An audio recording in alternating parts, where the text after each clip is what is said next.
Hello students, welcome back to my channel e learning accounts and maths.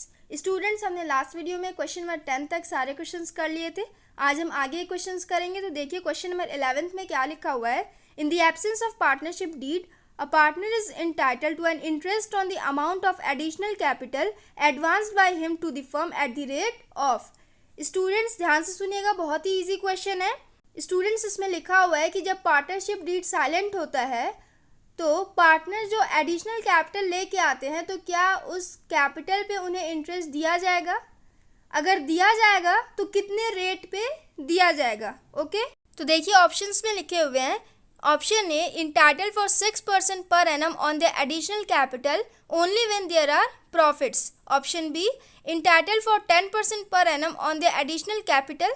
Option C, entitle for 12% per annum on the additional capital. Option D, not entitled for any interest on their additional capitals। Correct answer इसमें क्या हो जाएगा students? Correct option हो जाएगा option D, not entitled for any interest on their additional capitals। Partners को उनके additional capital पे interest नहीं दिया जाएगा। क्यों नहीं दिया जाएगा? क्योंकि जब पार्टनरशिप डीड साइलेंट होता है तो पार्टनर्स को इंटरेस्ट ऑन कैपिटल नहीं दिया जाता है। सो स्टूडेंट्स, हमने क्वेश्चन नंबर 11 कंप्लीट कर लिया। नेक्स्ट क्वेश्चन देखिए, क्वेश्चन नंबर 12। क्वेश्चन नंबर 12 में लिखा हुआ है, revaluation of assets at the time of reconstitution is necessary because their present value may be differ from their. इसका क्या मतलब है स्टूडेंट्स? ध्यान से सुनिएगा। इसमें लिखा हुआ है कि रिकॉन्स्टिट्यूशन के टाइम में हम रीवैल्यूएशन अकाउंट क्यों बनाते हैं। आगे लिखा हुआ है because their present value may be different from their, क्योंकि एसेट का प्रेजेंट वैल्यू डिफरेंट होता है। किससे? किस वैल्यू से डिफरेंट होता है? Option A, market value. Option B, net value. Option C, cost of asset. And option D, book value. तो करेक्ट ऑप्शन इसका क्या हो जाएगा? करेक्ट ऑप्शन हो जाएगा मार्केट वैल्यू। रिकॉन्स्टिट्यूशन के टाइम में एसेट का प्रेजेंट वैल्यू मार्केट वैल्यू से डिफरेंट होता है, इसीलिए हम रिवैल्यूएशन अकाउंट मेंटेन करते हैं। ओके, तो करेक्ट ऑप्शन इसमें हो जाएगा option A, market value. Question number 12 भी हमने कंप्लीट कर लिया स्टूडेंट्स, बहुत ही ईजी क्वेश्चन था। नेक्स्ट क्वेश्चन देखिए, क्वेश्चन नंबर 13। क्वेश्चन नंबर 13 में लिखा हुआ है, if average capital employed in a firm is 8 lakh, average of actual profits is 1,80,000 and normal rate of return is 10%, then value of goodwill as per capitalisation of average profit is. Students, इसमें हमें goodwill calculate करना है। Capitalisation of average profit method वाले फॉर्मूले से हमें goodwill calculate करना है। तो ये भी बहुत ही ईजी क्वेश्चन है, ध्यान से देखिएगा। सॉल्यूशन देखिए स्टूडेंट्स, क्वेश्चन में आपके क्या क्या गिवन है? कैपिटल एम्प्लॉयड गिवन है, capital employed is equal to rupees 8 lakh. Average profit दिया हुआ है, average profit is equal to rupees 1,80,000 and normal rate of return दिया हुआ है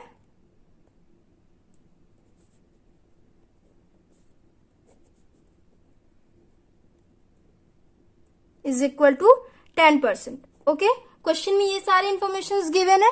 हमें goodwill calculate, capitalised value of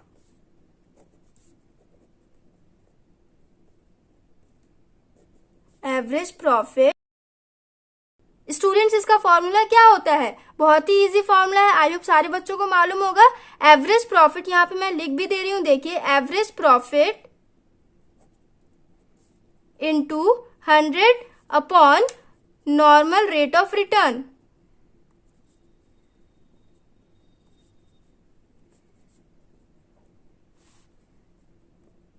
formula ये हो जाएगा। अब देखिए फॉर्मूले में पुट करके हम सॉल्व करेंगे। एवरेज प्रॉफिट दिया हुआ है 1,80,000 into 100 upon normal rate of return दिया हुआ है 10%। यहां हो जाएगा 10, 0 से 0 कट कर देंगे। 1,80,000 इंटू 10 ये हो जाएगा 18 लाख। हो गया। अब देखिए हम गुडविल कैलकुलेट करेंगे, तो गुडविल का फॉर्मूला क्या हो जाएगा? Goodwill is equal to capitalised value of average profit minus capitalized value of average profit minus capital employed.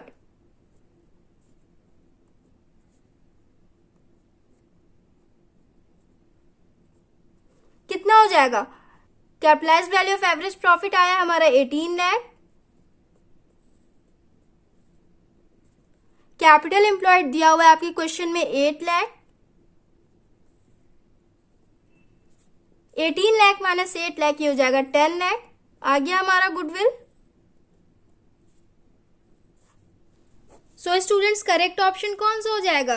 Correct option हो जाएगा ऑप्शन ए ₹10 लाख। ओके, गुडविल कैलकुलेट कर लिया हमने। क्वेश्चन नंबर 13 भी कंप्लीट कर लिया हमने। नेक्स्ट क्वेश्चन देखिए, question number 14, in which of the following situation companies act 2013 allows for issue of shares at discount. इनमें से किस सिचुएशन में कंपनी डिस्काउंट पे शेयर इशू कर सकती है? ऑप्शंस में लिखे हुए हैं, option A issued to vendors, option B issued to public, option C issued as sweat equity and option D none of the above.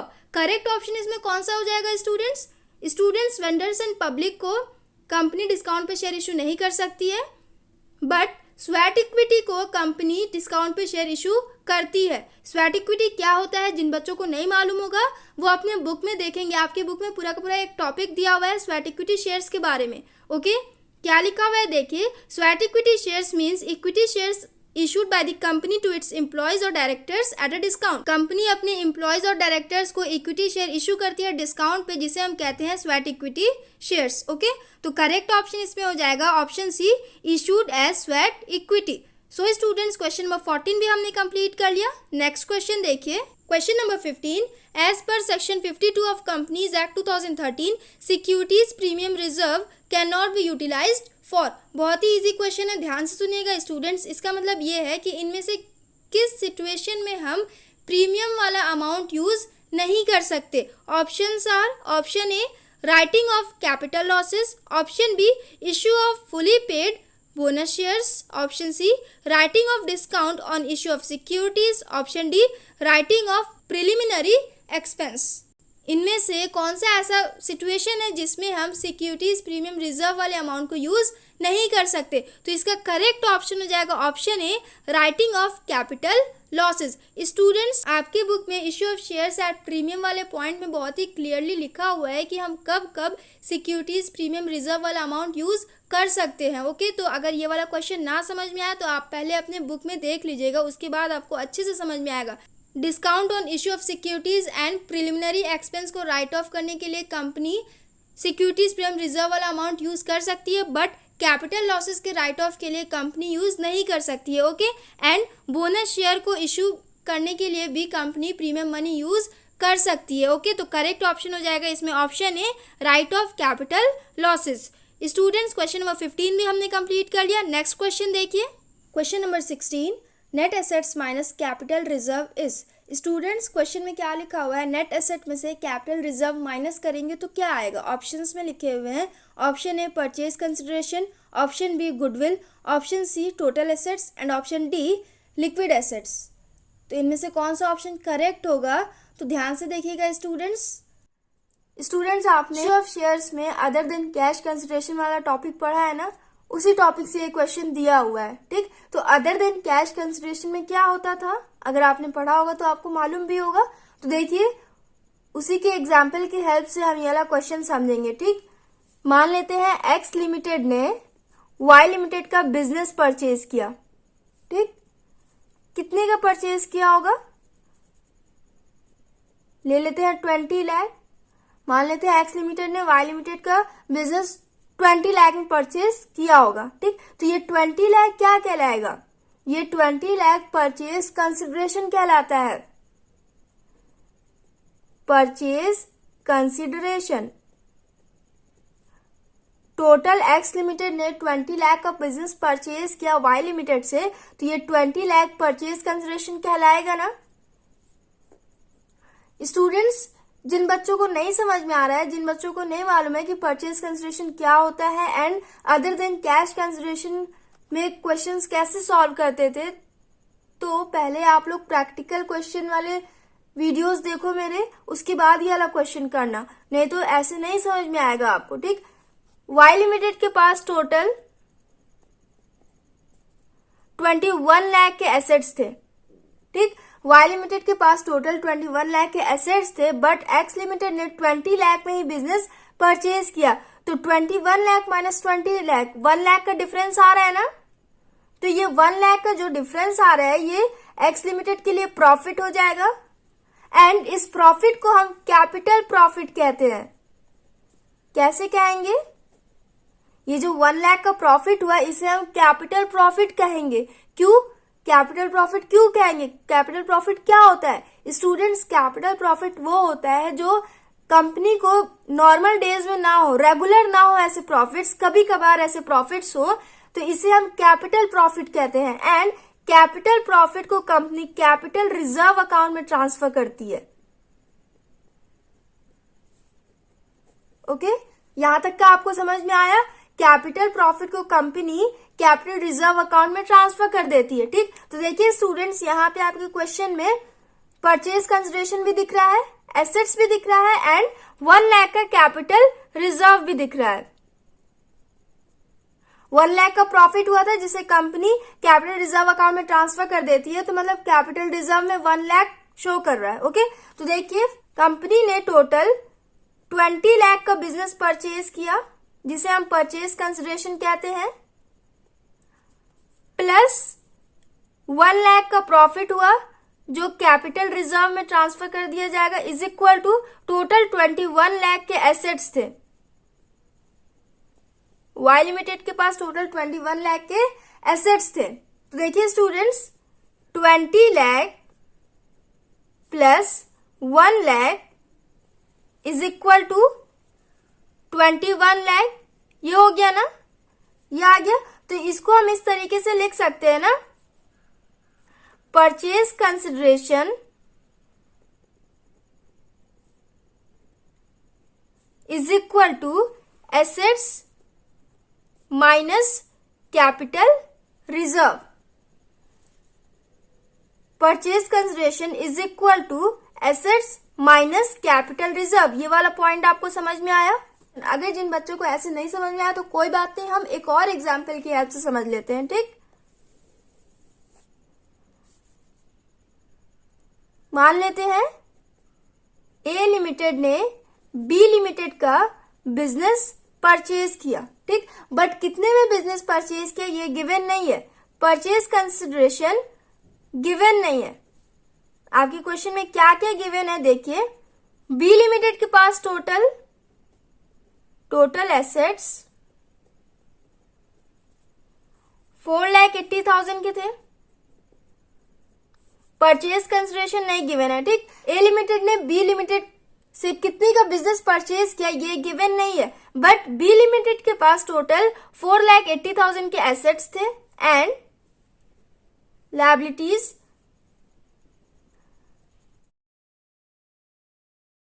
And आपके क्वेश्चन में कैपिटल रिजर्व भी दिया हुआ है। ठीक, कैपिटल रिजर्व अकाउंट का भी बैलेंस दिया हुआ है आपके क्वेश्चन में 80,000। ओके, तो इसमें हमें परचेज कंसिडरेशन कैलकुलेट करना है। ठीक, तो कैसे कैलकुलेट करेंगे स्टूडेंट्स देखिए। टोटल एसेट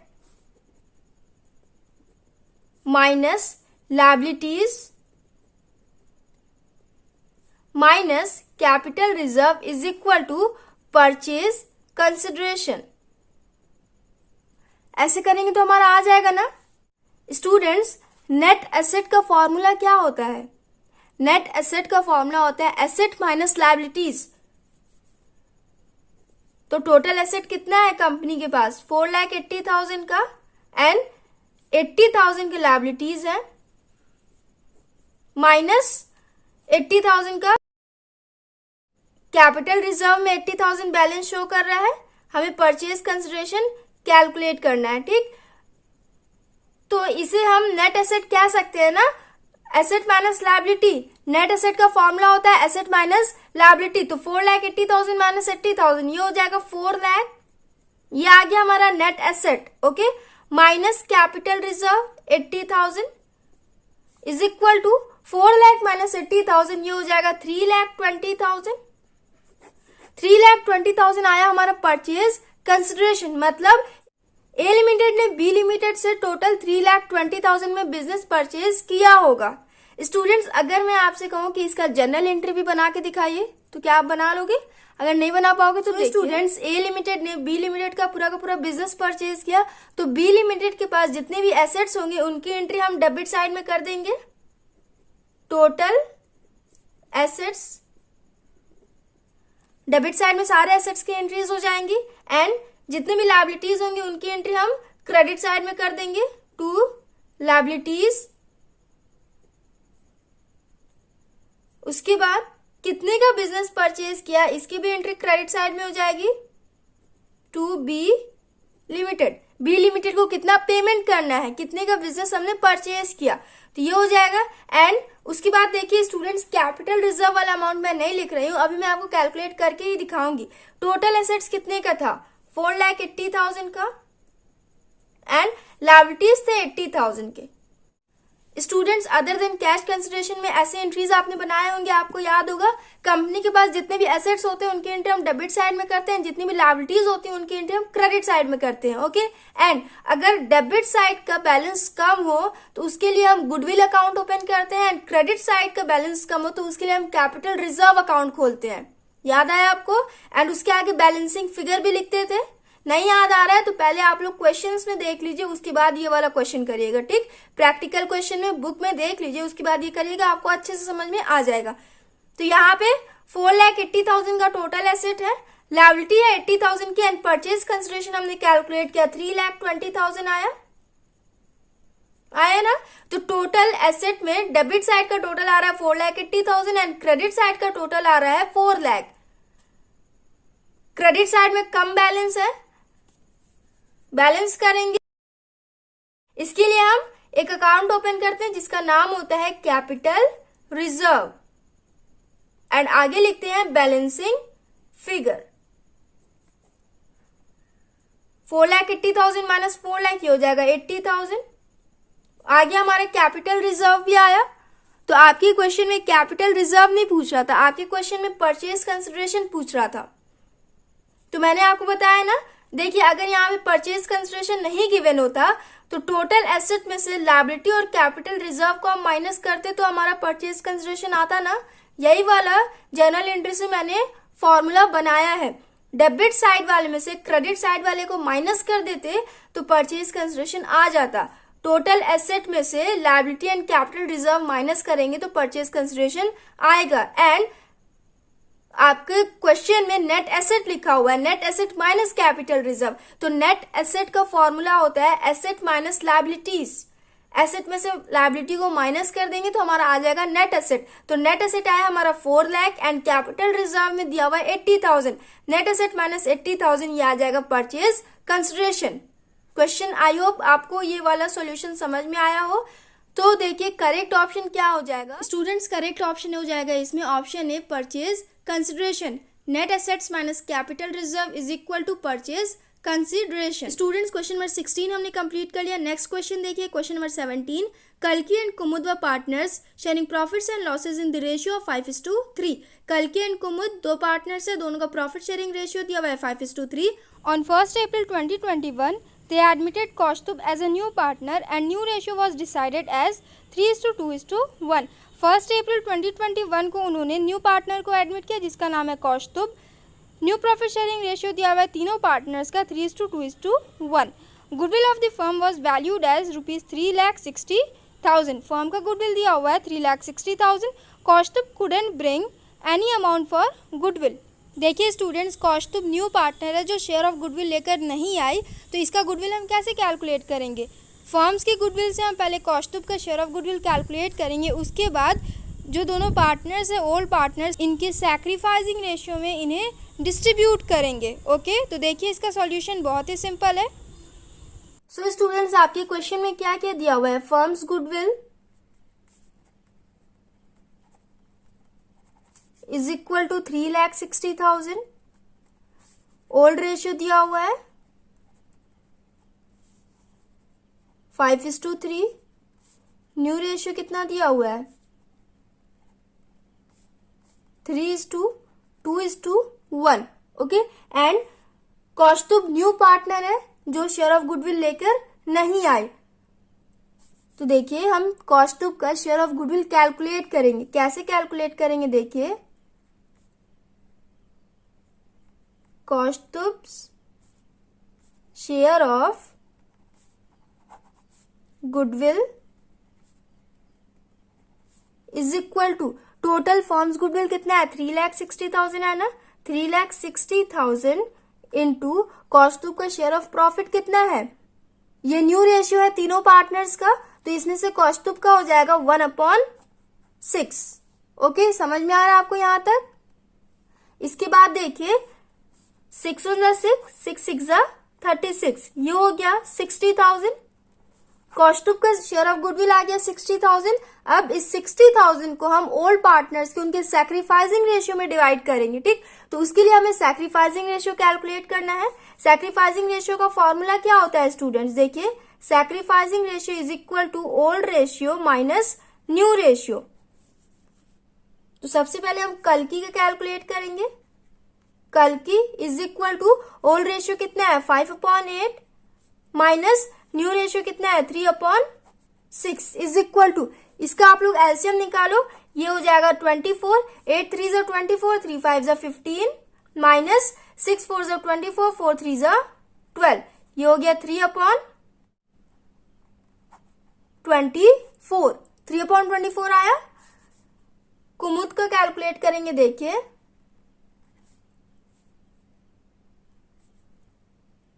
कुमुद का ओल्ड रेशियो है 3/8 माइनस न्यू रेशियो है 2/6 इज इक्वल टू, एलसीएम हो जाएगा 24, 8 3 × 24, 3 3 × 9 माइनस 6 4 × 24, 4 2 × 8 इज इक्वल टू 1/24 आ गया।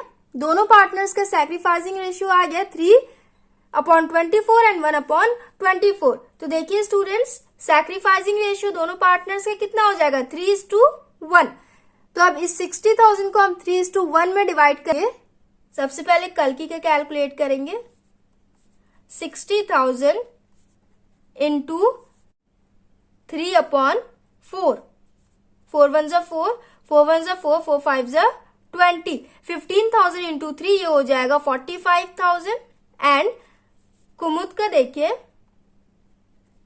60,000 इंटू 1/4, सिंपल क्वेश्चन था ना, 4 1 × 4, 4 1 × 4, 4 5 × 20, 15,000 इंटू 1, ये हो जाएगा 15,000। दोनों पार्टनर्स का हमने शेयर ऑफ गुडविल कैलकुलेट कर लिया। कल्कि का आया 45,000 एंड कुमुद का आया 15,000। तो स्टूडेंट्स इनमें से करेक्ट ऑप्शन कौन सा हो जाएगा, option D, ₹45,000 and ₹15,000 respectively.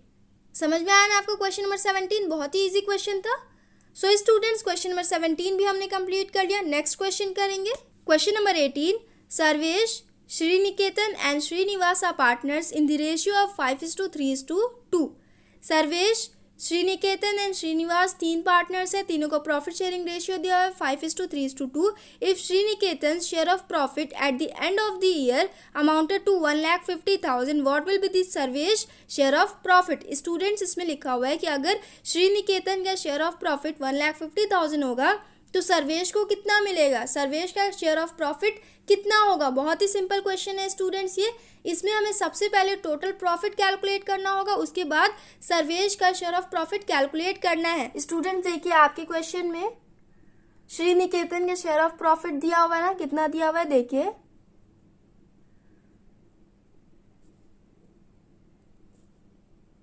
Shriniketan share of profit is equal to 1,50,000। Students total profit से ही हम शेयर ऑफ प्रॉफिट कैलकुलेट करते हैं ना, तो यहाँ पे श्रीनिकेतन का शेयर ऑफ प्रॉफिट दिया हुआ है तो इससे हम टोटल प्रॉफिट इजीली कैलकुलेट कर लेंगे ना। नहीं समझ में आ रहा है तो देखिए कैसे कैलकुलेट करेंगे। पहले तीनों पार्टनर्स का ओल्ड रेशियो कितना दिया हुआ है, old ratio is equal to 5:3:2। Ratio दिया हुआ है इनका 5:3:2।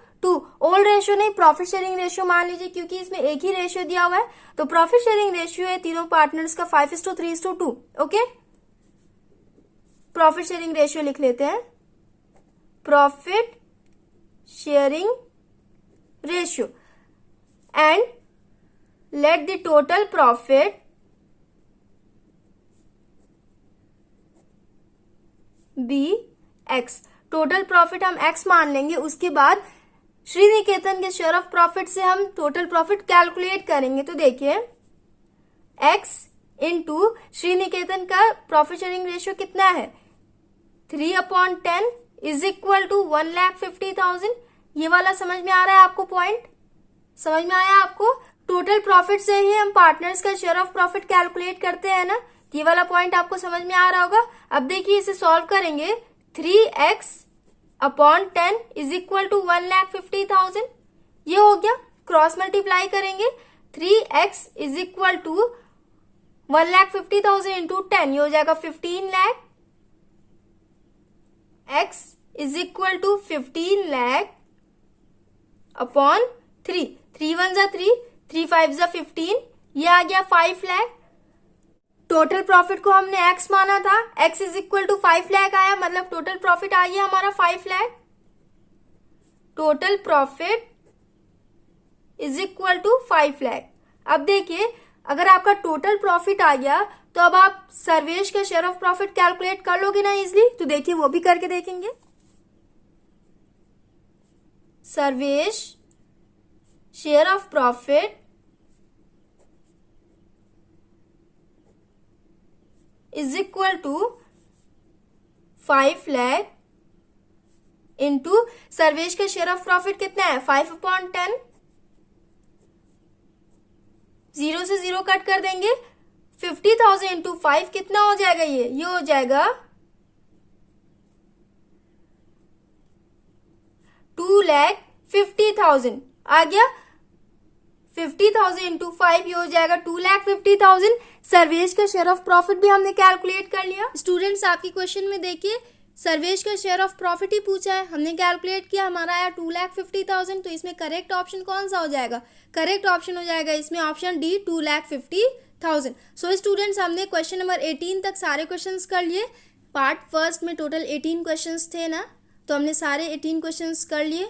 नेक्स्ट वीडियो में हम पार्ट सेकंड के क्वेश्चंस करेंगे। So students, if you like my video then please like, share and comment and do subscribe my channel. Thanks for watching.